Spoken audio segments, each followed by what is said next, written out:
riding the rocket on your first time is amazing, but there's nothing that I can't even put words to effect when you open the door and just your glass visor and you're looking down at Earth below you and you're outside and you know that there's been a great deal of effort to get you to this point and you're part of a team that's repairing something or installing something new, but yet you're in this crazy, crazy location that it doesn't make any sense to your brain. Like, why are you there? This is not the place you should be. So that first moment of your first spacewalk. Welcome to the Passion Struck podcast. My name is John Miles, a former combat veteran and multi-industry CEO turned entrepreneur and human performance expert. Each week, we showcase an inspirational person or message that helps you unlock your hidden potential and unleash your creativity and leadership abilities. Thank you for joining us today on the show, and let's get igniting. Thank you so much for joining me today on the Passion Struck podcast. Astronaut, Naval Academy distinguished graduate, Captain Wendy Lawrence said this quote when I asked her what was the dynamic force that propelled her to be an astronaut. She said, "For me, I was 10. I had just turned 10 in July of 1969.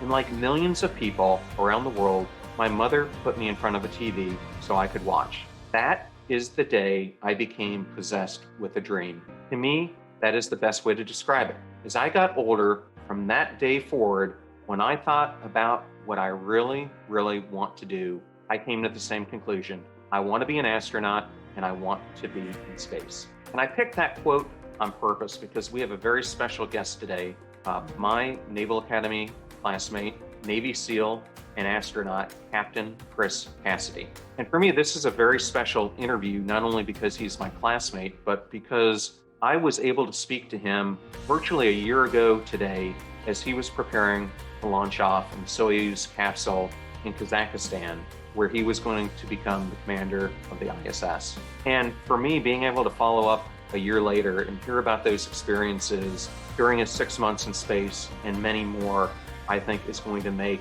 just for an amazing episode today. And if you are not familiar with Chris, let me tell you a little bit more about him.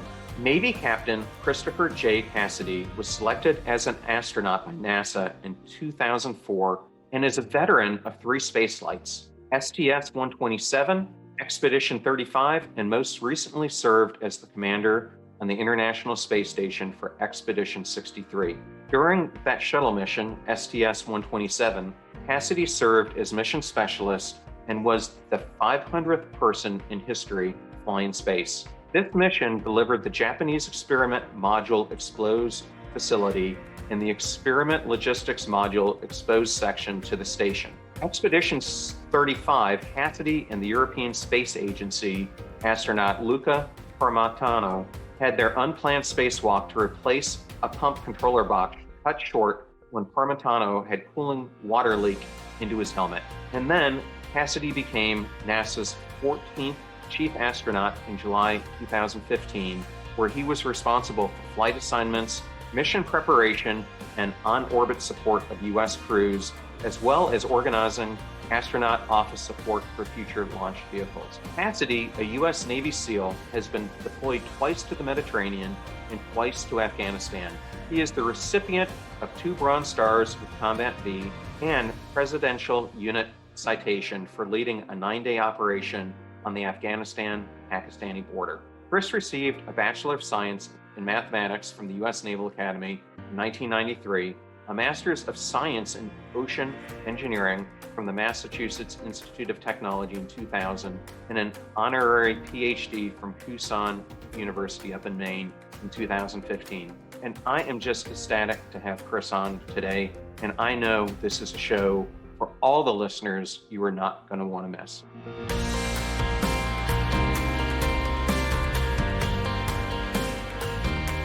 Welcome to the Passion Struck podcast. Today, I am so excited to have a long-term friend and Naval Academy classmate and Naval Academy Prep School classmate of mine, Chris Cassidy. Welcome to the show, Chris.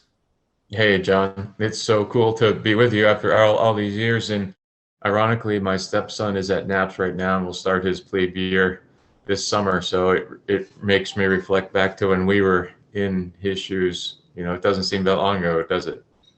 No, and in fact, it seems like yesterday that Gunny Zachary was driving us through o'clock in the morning PT drills, doesn't it? Oh my God, yeah. Bad memories. As I was preparing for the show, I actually reached out to our whole class and asked them for things they wanted to talk about. And the experience of Gunny Zach must have come up about 10 times in that thread. So I think he left an impression on all of us. That he certainly did. Well, you and I had a similar starting point. We're both from towns named York, me, York, Pennsylvania, you, York, Maine. And I think, for the listeners out there, you and I had a chance to do an interview. It was kind of, I sent you questions and you sent me audiograms back at that time because it was actually almost to the day a year ago. And you were about 2 weeks out from blasting off from Kazakhstan. And in that, one of the things I was in the process of writing my book, and the chapter was on perspective.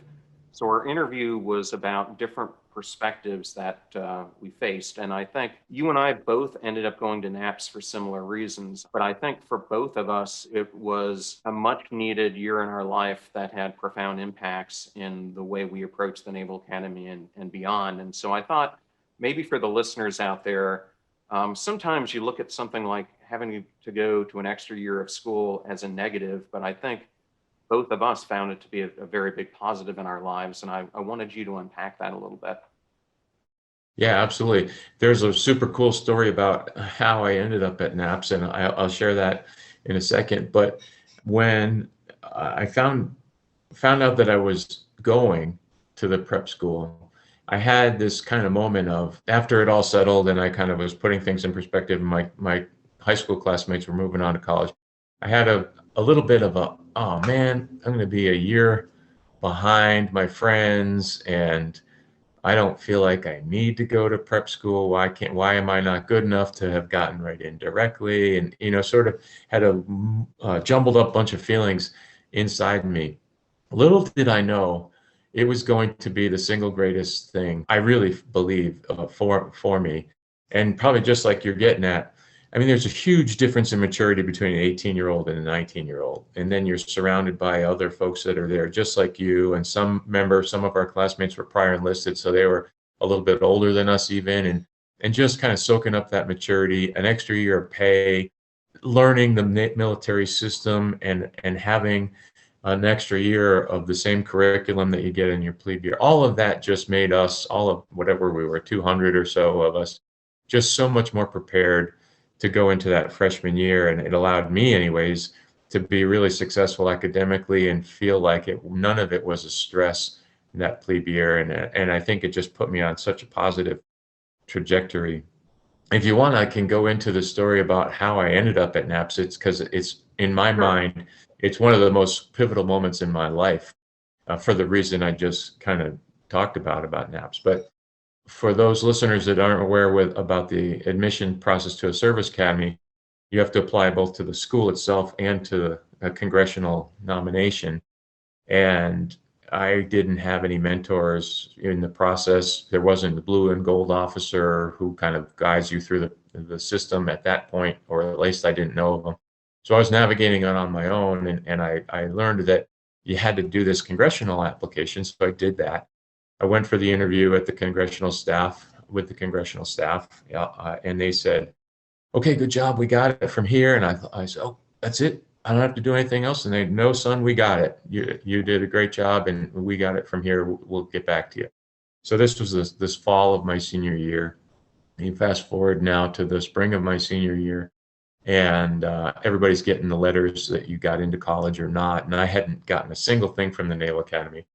So I called them up to the admissions office, and the woman asked my name, asked my social security number. I could hear her going through her files. Nothing. She said, "We don't even have you in our system." And this is like April or late March of our senior year in high school. Just so happens my friend's dad, we were in Maine, was taking a business trip to Washington, D.C. the next week, and I had planned to go with my friend and his dad to just enjoy D.C. on our spring break. And so one of those days I drove over to the academy, went to the admissions office, and the same woman at the front desk said, "Oh, you're from Maine? Down the hall on the right, second door, Captain Malillo. He's the person for New England. Go see him." So I walked down the hall and enter, and there he is, like the stereotypical Marine Corps captain. Not a wrinkle to be seen. You can see your reflection in his shoes, perfect haircut, square jaw. And he's just looking at me as I'm telling my story, thinking, is this guy, I could tell, even my 18-year-old self, I could tell this guy was thinking, is this kid a total goofball who didn't get his act together in time, or is it really something I should give him some attention to? He didn't give me any feedback in the room, and he just said, "Okay, I understand. I'll get back to you." Drive back to Maine, and the next week I get a phone call from him, and while I'm in school, and he says, "Hey, Cassidy, I got good news. I can get you into the prep school, but you need to tell me on the phone right now if you want to go." And I was like, didn't hesitate. "Yes, sir. Thank you very much. I'd like to go." And that alone allowed me to go to prep school, which, as I just described previously, set me up for success at the Naval Academy, which enabled me to select the SEAL teams. And then in the SEAL teams, I learned about Bill Shepard to become an astronaut, and that motivated me to try to become an astronaut. And now here I am, having had a 17-year career at NASA. So if it wasn't for Captain Malillo having the belief in me and giving me the opportunity just to go there, none of that would have happened. So I think it's the most pivotal moment in my life. I was just an 18-year-old, didn't know any better. Well, similar to you, my dream is, since I was a young kid, was to go to the University of Michigan. My parents went there, grandparents, everyone, and then I got an athletic scholarship. And the Naval Academy really wasn't on my radar because when I was a young kid, York wasn't that far from Annapolis, and we would take all our relatives there. And so I, as a young kid, saw all these plebes and underclassmen getting screamed at. I'm like, why would I do that? But then Coach Al, the cross country coach, starting to recruit me. And the more they talked with me, the more I started getting excited. And I'd always had a fascination for leadership. And I thought, what better place to learn about leadership and get experiences. So, for me, it was really not the initial path I was going to take. So very similar to you, but I think for me, it paved the way to making the academy much easier. And, luckily my plebe year roommate was Sal Sama. I don't know if you remember him from NAPS, but was a prior enlisted Marine. And so having someone like that for the first semester, he ended up leaving second semester. But, he was so locked away.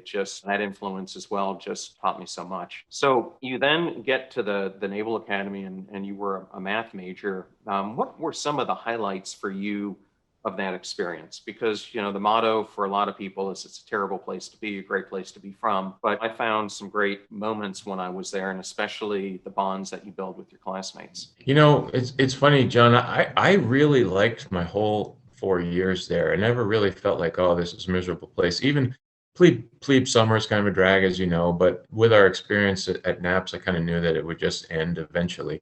And that was a theme that helped me through SEAL training as well, is like those tough times, they eventually end. Plebe summer, hell week, whatever, a crazy time at work or sickness, you can get through it. But back to your question, what some memories that I really think back on, and in trying to answer that, it's not so much the exact things that we did as the people that I did them with. Like, probably just like you, some of my best friends today are the guys from my company that I bonded with, and then Napsters as well. And I think it's because when you're young like that and in your formative years, when you're collectively going through tough times together, or I like to call type 2 fun. Like, type 1 fun is fun when it's happening, and type 2 fun, it's when you look back on it, there's some funny stories, but while you're living it, it wasn't so fun. But really the friendships and the bonds that we formed at that time frame, like just staying up late cramming for a final, or summer cruises. I thought those were awesome. I loved the summer cruises. So I don't know. What were yours? What were some of your favorite times? Well, some of them were the camaraderie with your company mates for sure, but also your teammates in the sports you played. So for me, the rugby members especially had a profound impact on me. And I remember we both got a chance to go back for our 25th reunions, and it so happened that almost the entire rugby squad was there, and so being able to see all of them again, and it feeling like it was 25 years ago, and not being captains and colonels and now generals and admirals in the service. So I thought that those were some, but I also thought that the exposure that we got, not only being able to see the real world during the summers, but also the exposure to some of the amazing leaders that we had and who gave us forestall lectures or other things where you really could learn from them what passion and drive really meant, and how some of them, like Admiral Stockdale, Admiral Lawrence, others had to overcome, John McCain, who did our commencement, had to overcome such brutal situations, and yet similar to your type 2 fun, how they looked back upon some of the worst circumstances in their lives as some of the most defining. And so for me, being a young kid and being able to hear those experiences and to get exposed to leadership like that, to me, was paramount in where I am today. Which leads me to a question for you. If you remember the Forstall lectures and you were to give one today, what message would you deliver to the brigade of midshipmen? Oh, wow, that's a good question. There's a thing that I've learned in both my time in the SEAL teams as well as at NASA. There's nothing more important than what you're doing right now. And by that, I mean, when you're on a SEAL mission or military operation, you could have chaos in your personal life or things, you could be irritated at your buddy in the squadron or in your platoon, but when you bring it together and you're actually conducting the operation, all of that has to go out. You have to focus and be paying attention to the very specific thing you're trying to accomplish. Same thing in my space career. When you're in a cockpit or you're on the board the space station and you get distracted by something else, you could very easily flip the wrong switch or do an action that can harm the vehicle, or worst case, put people's health and safety at risk. And it applies, I've learned that it's not just an operational concept, it applies in life too. So many times you see people buried on their phone and in a conversation, and you kind of get a feeling like, oh, they're not really paying attention to me. And so I strive to do that. And occasionally I'll catch myself in a conversation with my wife if I'm distracted and realize, oh, I'm not paying 100% of attention. That means I'm not giving her or whoever you're talking to 100%, and you're not giving the other tasks that you're trying to do at the same time 100%. So that's one of the things that I try hard to reiterate from my lessons learned in the military and at NASA is the thing that you're doing right now. Like for me, I'm talking to you on this podcast. It's the most important thing I'm doing at this moment. There could be a crisis that happens, which, no offense to you, John, but would elevate me to go pay attention to the crisis. But that's all what you do in operational environment too. Like you got to deal with the alligator that's closest to the boat, and you're constantly making prioritization decisions on what you got to do immediately and what you can push off and deal with later. But that's probably the message. If I was giving a four-star lecture, I'd give a few examples, some personal stories where I learned this, but that's the theme I would go with. So I think that's a great topic. I just did a podcast a couple weeks ago, and I called it The Importance of Showing Up. And I used, of all people, Matthew McConaughey as my example, because at the time, my son was having a really rough time in middle school. We had just moved to Austin, and he just wasn't fitting in. And it was a huge school he was in. And we always took him to church, but we were trying to get him excited to go to church and meet new friends. And, at a point where I don't think he wanted to go at all of a sudden, Matthew McConaughey started showing up every single week, sat a row in front of us, didn't just go. I mean, he and his family totally showed up. He participated. And I think watching him and his enthusiasm for, that moment and being present with his kids really made a profound impact on my son. And for me, it showed me a completely different side of him from, what I had heard about him as a person. And, so I think you're right. So many times today you're in a restaurant and everywhere you look, half the table's 3/4 of the table, the other person's on the phone. And I say this concept of, why are you so focused on what appears to be urgent as opposed to what is important? And I think your point about whatever you're engulfed in at your particular moment should be the most important thing for occupying your time. I think that's a great point. So for those who don't understand the way that the Academy does service selections, and I think it's changed a bit now, they learn earlier than you and I did. But I remember being interested in potentially becoming a SEAL. And I remember that process for making that decision started a couple of years earlier. I don't know if you remember Rich Rodriguez, used to be part of the football Yeah. team. I remember doing workouts with him, and those who were interested were starting to get a feel for it. But when did you get that urge inside of you? Because at the time you and I went there were very limited billets, I think 10 or less. It was probably youngster year, sophomore year, when it kind of dawned on me that plebe year, even though I knew service selection was a concept, it wasn't something that felt that I had to deal with anytime soon. But starting sophomore year, I remember, oh, there's prerequisites and lead up to these things. You can't just delay the decision till all of a sudden you're a senior. And I was intrigued by SEAL teams. It was quite different then.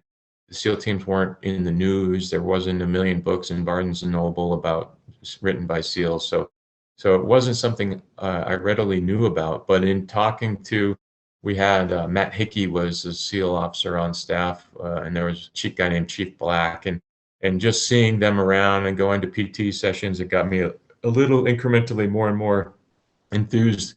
And there was a couple of my company mates, Brad Gresham and Mike Pierce. We all worked out together, and I think collectively we spurred on each other's motivation. And so that was when it really started.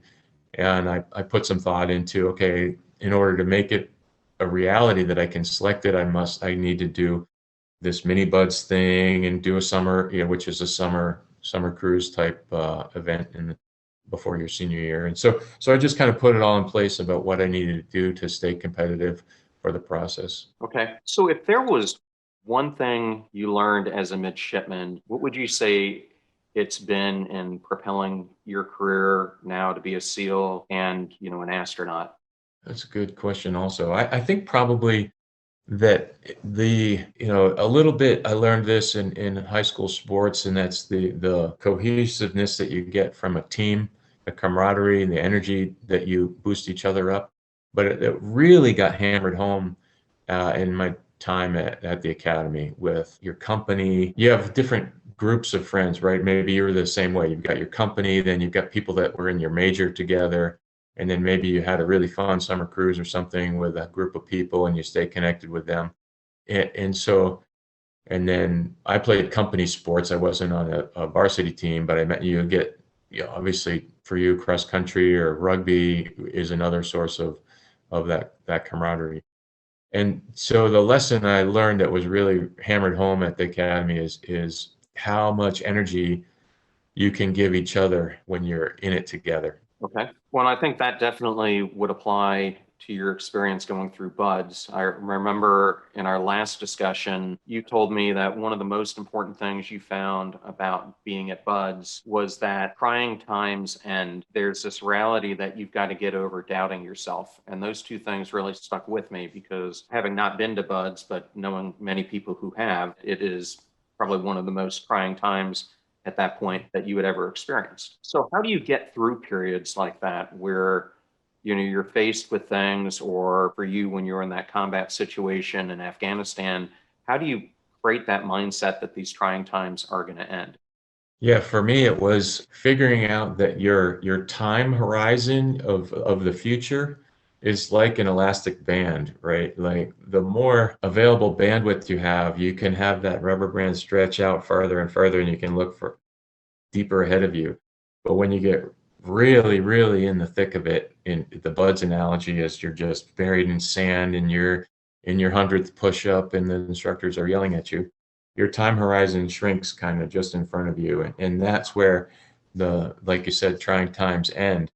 If you're in that heat of the battle and it's you're really struggling, it's too much to even think about getting to lunch.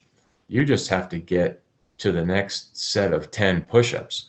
And so that's where I realized, like, in the beginning of Buds, it's overwhelming to think about the end. It's even overwhelming to think about, oh, I just get to the end of the first phase. You have to break it up into much smaller chunks. And the ability to, like a rubber band, stretch this time horizon until, the sort of little mini milestone, John milestone, is very, very helpful. In general, I broke it down into chunks of meals, get to lunch, get to dinner, et cetera. But you need to be able to make that smaller increments if you needed to. Well, and one of the other things you mentioned was that during buds, person tells you that they didn't think about quitting. They're probably lying to you because almost everyone goes through that. And you told me the story that, most people, if they haven't been to California, think that the water is going to be like it is on the East Coast, and it definitely is not. It's freezing cold, and especially the conditions they put you guys through. And I remember you telling me the story that you were cold, you were uncomfortable, but one of your classmates at Buds was from Thailand, and that while you were uncomfortable, he was just so uncomfortable. It took every, I guess, part of his anatomy to keep pushing through. And seeing things like that, how did that change your outlook and your desire to stay with the program? Right, exactly. That no matter how miserable you think you have it, somebody else somewhere has it a little worse. And then there's certainly that also means somebody else somewhere has it a little better than you. And being able to be the person that gives support and gives energy at the same time where you can take it from others is something I learned in SEAL training. And yeah, the officer from Thailand, he was always cold. And that's all I needed was whenever I thought I was cold and unhappy, I just look over at him and he's like shaking like crazy. I thought, okay, well, he's still here. I can be still here. And I don't think that if you ask most of the people who succeeded going through Buds, I don't think all of us were always thought about quitting. And I think it just means that any one person, there was probably at the minimum, a fleeting moment where they were really, really hating life and thought, what am I doing here? Maybe they didn't think about quitting, but really start to self-doubt, like, why am I here? And the period of time where that goes through your mind, I think is directly relatable to how your buddies around you get you through it. That's a great analogy. And, especially as you then went into the teams and got your Trident, the Special Forces, I think, has a different version of what that squad or team makes than maybe other portions of the military. So in whether you're a Green Beret, Force Recon, SEAL, I think for you, that inner platoon squad of people you're deploying with takes on a completely different meaning. Can you talk about that a little bit and how it's different than maybe if you were in the infantry as opposed to being in a Special Forces team? Yeah, I mean, all I know is my experience, which was 100% in the SEAL teams. But I will tell you that this bond you form with your platoon, which whatever the small unit element is, in SEAL teams we call it a platoon, about 20 people, and you're together for 2 years, and you've got a junior officer leading it, a senior enlisted person working hand in hand with that junior officer, and then fill out the rest of the group with the guys, and you just get really close and understand how each other operate, and almost without communicating, after the course of a 2-year workup or getting ready for a 6-month deployment, by the time that process is over and you're out on deployment and ready to do your operational work, you almost don't need to communicate verbally with each other. You just instinctively know who's flowing where, who's picking up which task, who's going to take care of X, Y, or Z. And what I really liked about it was that peer leadership was what drove it. As a SEAL platoon commander, it was very rare. Almost never did I ever have to tell somebody, hey, you didn't do your job. The other peers of the folks in the platoon just kind of pushed everyone to give their best and to perform their best and even to this day, what I fear most is letting down my teammates. And I think that was something that really was instilled in me in my SEAL platoons. Did you know that Forbes magazine recently cited that 70% of individuals who do personal development, masterminds, and one-on-one coaching benefited from better work performance, increased communication skills, and overall better relationships? And we at PassionStruck are obsessed with self-development, coaching, and mentorship. That is why we've created a free resource to help you unlock your hidden potential. Because people doing great things in business and life are just like you, only they've had a coach along the way. And we've got that covered too. Let us show you the systems and frameworks that we teach growth-minded individuals to help them step into their sharp edges, execute on their passion journeys, and get predictable results time and time again. Go to passionstruck.com/coaching right now and let's get igniting. I don't even know if you were aware of this about my background, but I was stationed in Rota and I was information warfare officer back in the day. They called us cryptologist, but I was what they call a direct support officer, which I loved because I got to go on subs, aircraft carriers, destroyers, cruisers. But about halfway through that tour, the heads at NSA wanted to start a new practice. They now call it the Information Dominance Expeditionary Forces. And so I got assigned to Naval Special Warfare Unit 10 in Rota for 18 months. And so I guess I can tackle this because I saw a big difference. You know, I got to work not only with the Navy SEALs, but some French Foreign Legion, lots of the Spanish and Italian Special Forces, because Warfare Unit 10 is kind of a training command. But what I saw that was different is kind of what you're getting on is in these small teams, everyone has a role and they know what their role is, and there's no question about it. And that was something that I saw as different than when I was on ships or somewhere else, was just not only that, but the camaraderie that each of the teams had with each other and the trust and familiarity that they would have with each other. And so when I, went on a few deployments with some of the teams in a Green Beret unit, it was more disciplined in some ways, but also more loose in others in the bonds that you felt for each other. There was less of a separation between officer and enlisted, I found, and it was more, co-equals on a mission, so to speak. So I would agree with that. Yep. So for those who aren't aware of your background, you spent 10 or 11 years as a SEAL, and then you happened to get selected to go to MIT to pursue an ocean engineering degree. And I think it was at that point that you met Bill Shepard, who was the first astronaut who was a Navy SEAL. But, I think we both know Captain Wendy Lawrence, another Naval Academy graduate and astronaut. And you two took very different paths. When I interviewed her, she came up in the Apollo days, and, the day that she saw the landing on the moon, for her, it kind of launched this passion for the rest of her life that she wanted to be an astronaut. Similar kind of to both our experiences in finding the Naval Academy, you didn't go into this to be an astronaut. It kind of came midway through your career. And I think, that is becoming more the norm in many people's careers, where you start off in one direction and then you end up reinventing yourself. But for you, what was the force that kind of carried you from, that decision, do I want to stay in and be a SEAL, or do I want to pursue being an astronaut?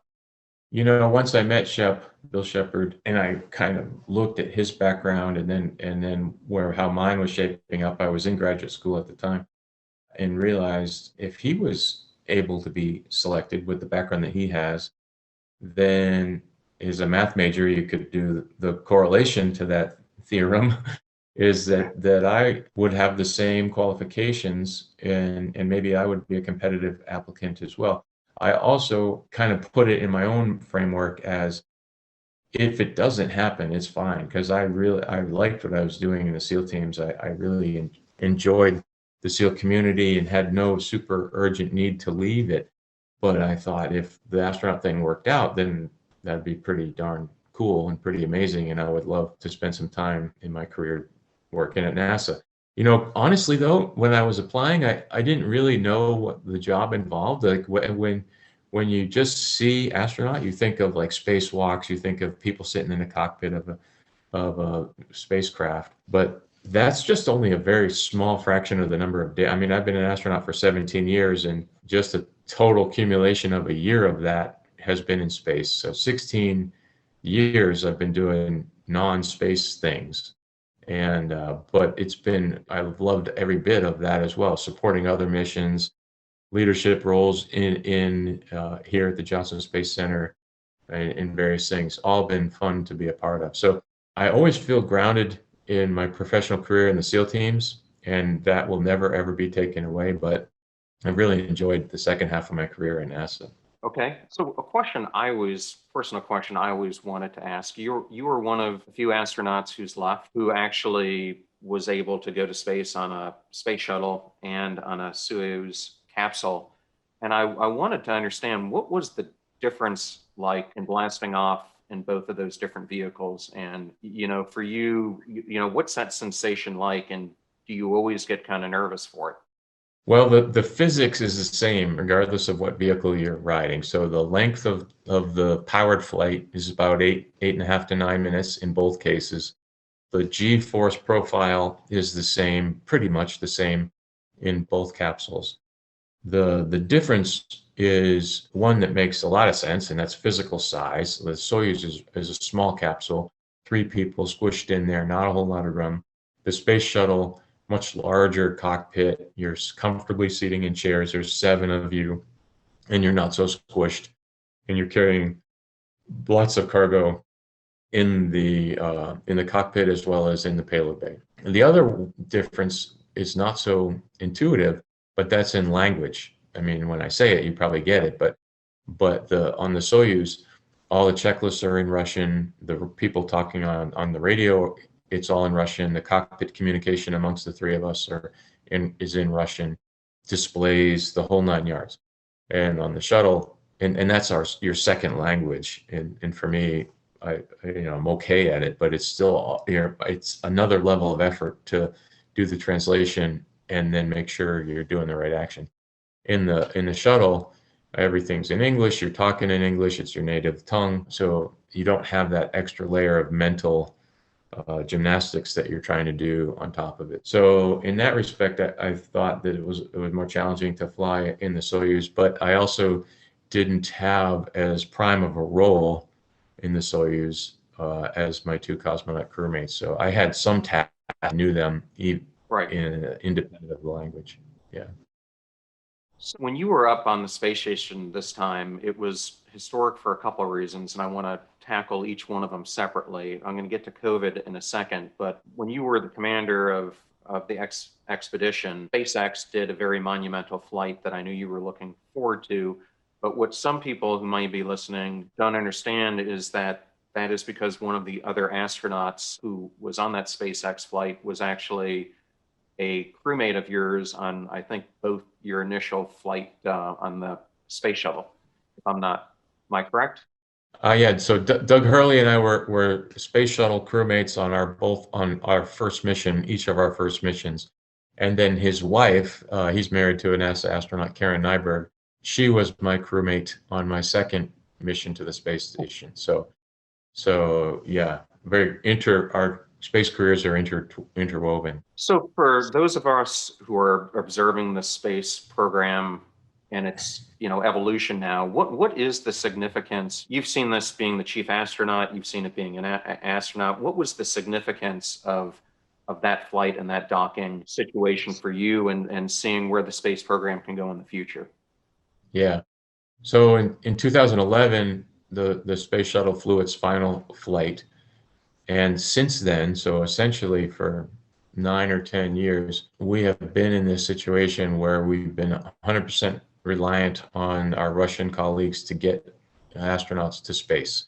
So NASA and the United States of America has to pay for each flight, and the price is significant. I think it's now about 80 million per person, paying that to the Russians for launch services.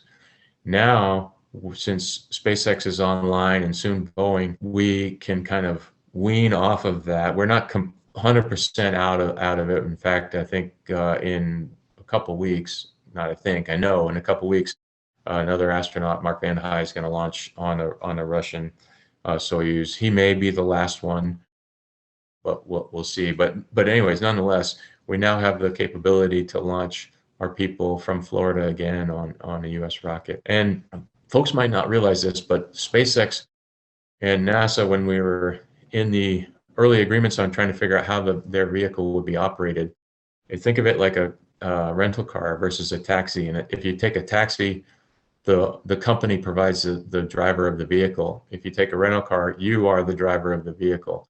And it's more of the rental car model for SpaceX. So SpaceX provides the capsule to the government, but the government provides the operators of the vehicle. So in this case, Bob Behnken and Doug Hurley were active NASA astronauts. They were the test pilots of this first SpaceX flight. So with this now in place, where do you see the evolution of spaceflight now going? Like how long until you think we'll be capable of going to the moon and then Mars? Did this being successful short circuit that significantly? Yeah, people always ask me, like, is there a competition now between commercial companies like SpaceX and NASA? And absolutely not. It really working hand in hand with SpaceX success. That allows really commercial companies to do more of the low Earth orbit kind of operations, and then therefore NASA can focus its energy, money, and budget, manpower on getting to Mars, and even sooner than that, getting back to the moon and having a lunar gateway. So all of that is happening now.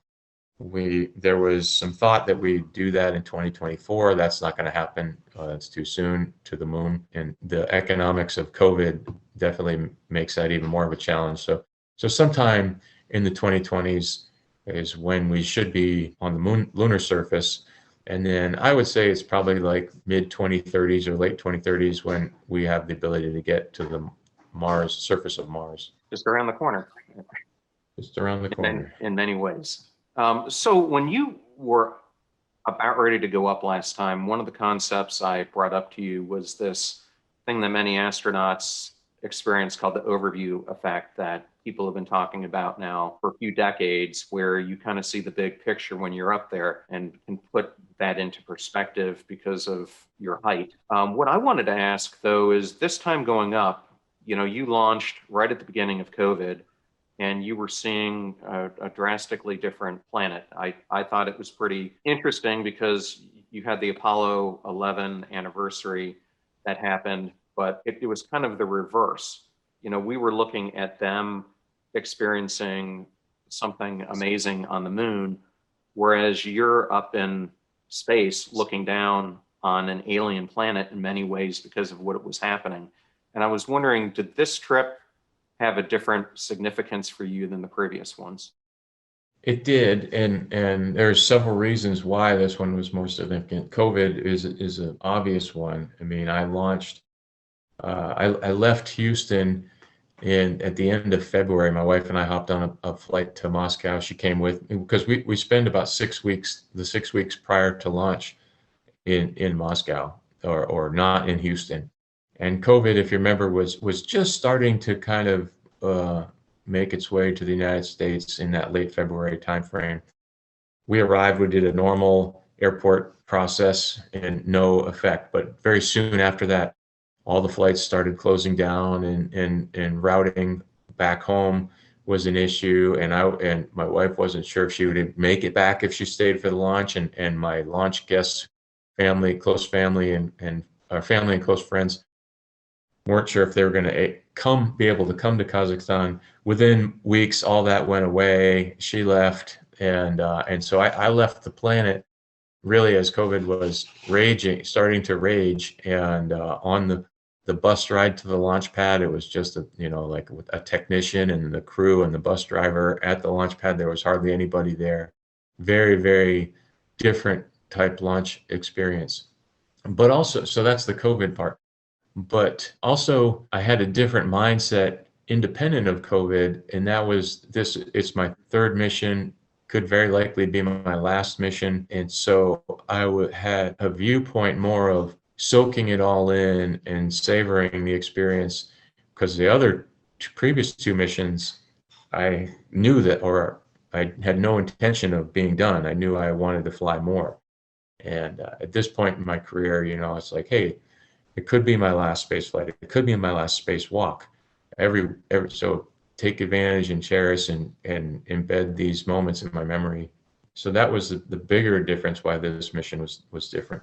So in your 17 years now, what has, if you could highlight the single most memorable moment that you had as being an astronaut, what would it be? Probably the moment the hatch opened on my first spacewalk. Riding the rocket on your first time is amazing, but there's nothing that I can't even put words to effect when you open the door and just your glass visor and you're looking down at Earth below you, and you're outside, and you know that there's been a great deal of effort to get you to this point, and you're part of a team that's repairing something or installing something new, but yet you're in this crazy, crazy location that it doesn't make any sense to your brain. Like, why are you there? This is not the place you should be.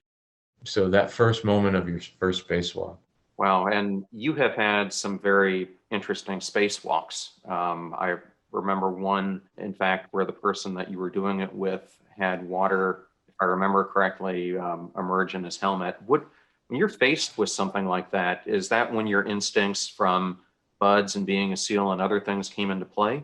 Or are these things that you were trained for?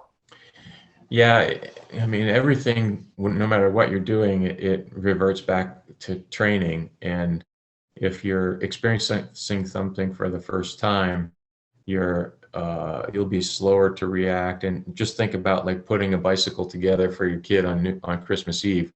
If you got to do three of them, the first Yeah. bicycle takes you 3 times as long. By the second and third bicycle, you can crank it out.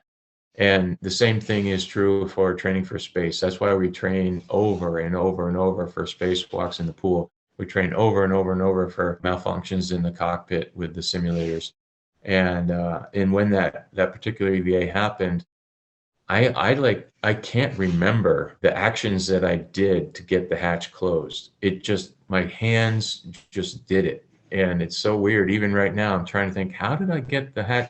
How did I move Luca out of the way? How did I swing the hatch closed? How did I get the hatch to be sealed without anything fouled in the seals?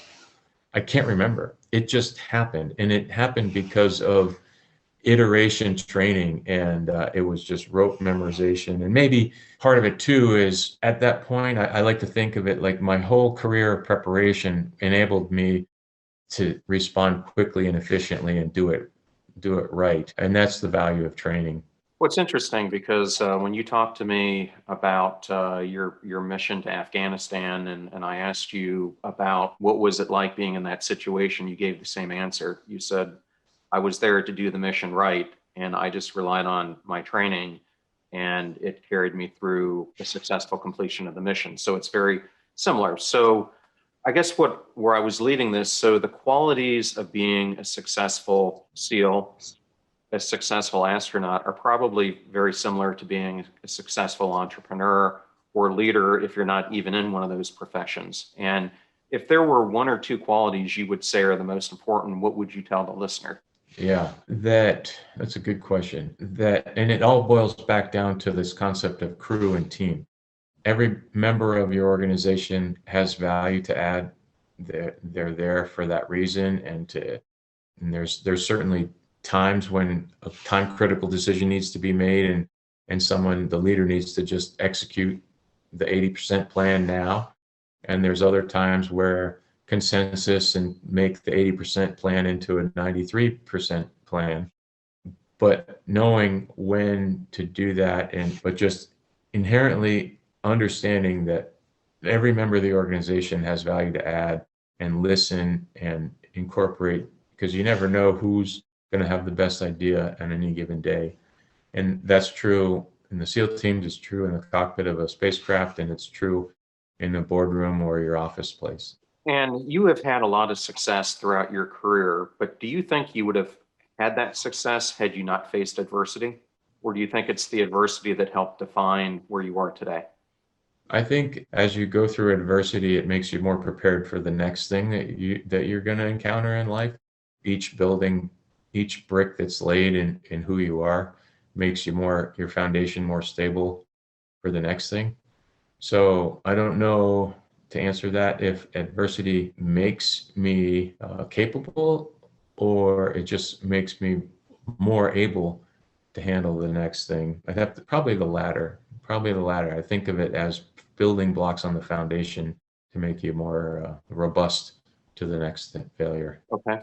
And going back to your time in space, one of the questions that I forgot to ask was, is there any type of crew rest standard?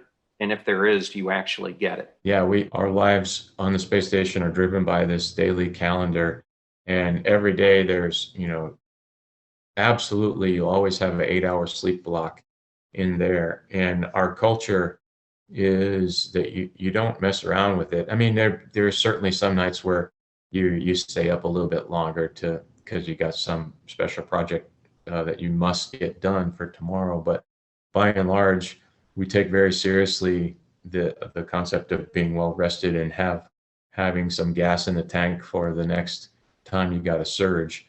Because if you're right at red lines all the time, you have no margin in your hip pocket to surge when you need to. So we're very strict about sleep. And on Sunday is an unscheduled day. Like you just take Sundays in space and do whatever you want and call home, call friends, and just chill out. That's great. So we're nearing the end, and I've got a rapid round of questions for you here in a second. But I did want to ask, for the listener out there who's bored in what they're doing, broken, battered, feel like they're an underdog in their life and they can't achieve the success that you have done in yours. What are 3 things that you would tell them that you credit are things that helped you get to where you are today and things that they could impact in their own life? Well, I feel like I'm doing things each day that I like doing. That's one thing. I think I'm a person that likes organization and structure. Like I like to have a thing that I'm working towards. If it's physical fitness, I like to have a race or an event that kind of keeps me focused. I notice that in fact, right now, I don't have anything fitness wise that's on my horizon. And it's a little unsettling that I don't have a routine in fitness just because we've done a few trips lately and haven't gotten back into the groove of it. So it's daily routine, fitness, and doing something that you like to do. Those are probably the 3 things that keep me most focused when I have those things in my life. Okay, great. Well, are you ready for a rapid round of questions? Okay, let's do it. Okay. So the first one is, true or false? Is beef yakisoba with a cannonball run your traditional pre-launch meal? False. If you could meet anyone alive or dead, who would it be and why? Maybe JFK, because I feel like my career in the SEAL teams is tied to him, since it was his vision that sort of established the SEAL teams, and his vision for space exploration is keeping me employed right now. Okay. And on those lines, did anyone try and ever discourage you from becoming an astronaut? No. Okay. If you were to colonize a new planet, such as Mars, and you could establish one law, having been an astronaut now for as long as you've been, what would it be? People that are buttholes go back to Earth. Okay. And on those same lines, what do you consider as your kryptonite? Letting down the people that I care about and love. Okay. Working backwards, is there something that you learned from being a SEAL and now astronaut that you wish you would have known when you were a mid or junior officer?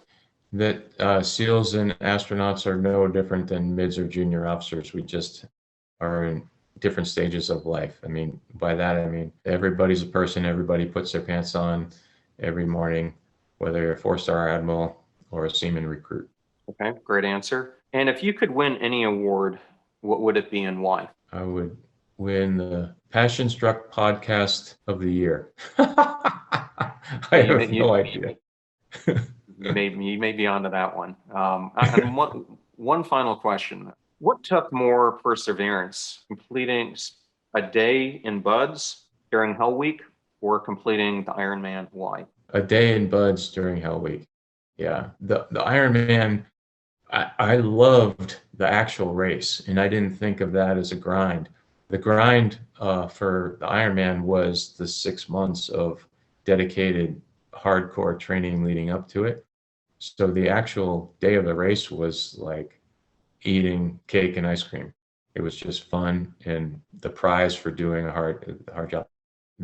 A day in Hell Week is just hard, and there's no getting around it. And yeah, Yeah, well, the last episode that I released was actually about an Ironman triathlete named Cindy Hooper, who completed the Ironman Whistler 3 months after getting pancreatic cancer Whipple surgery and while still in the middle of going through chemotherapy and radiation. And it was wow, it wasn't your typical, in any way, run. She's the first pancreatic cancer survivor or person who's been on chemotherapy to ever complete one, but it's a really good, emotional, good feeling story if you have time. I will listen. Well, Chris, thank you so much for taking the time to do this. I know you're extremely busy, and I really appreciate your time today and the amazing career that you've had and representing all of us who are your classmates at the Naval Academy so well. Thank you. Thanks, Thank you so John. much.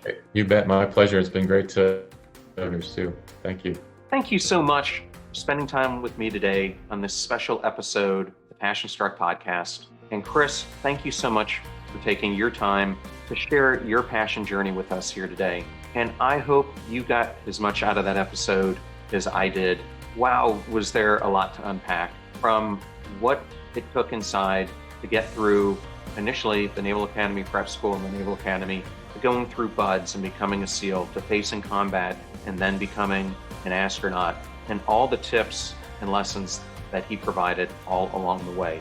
A heartfelt thanks to all of you for continuing to support, watch, and listen to this podcast, where our aspiration is to make passion go viral. Until next time, thank you, and keep on igniting your potential. Thank you so much for joining us. The purpose of our show is to make passion go viral.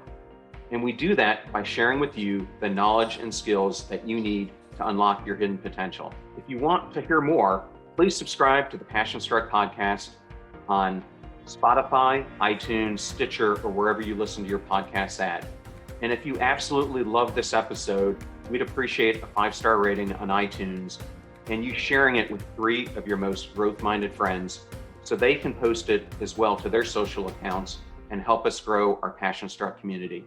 If you'd like to learn more about the show and our mission, you can go to passionstruck.com, where you can sign up for our newsletter, look at our tools, and also download the show notes for today's episode. Additionally, you can listen to us every Tuesday and Friday for even more inspiring content. And remember, make a choice, work hard, and step into your sharp edges. Thank you again for joining us.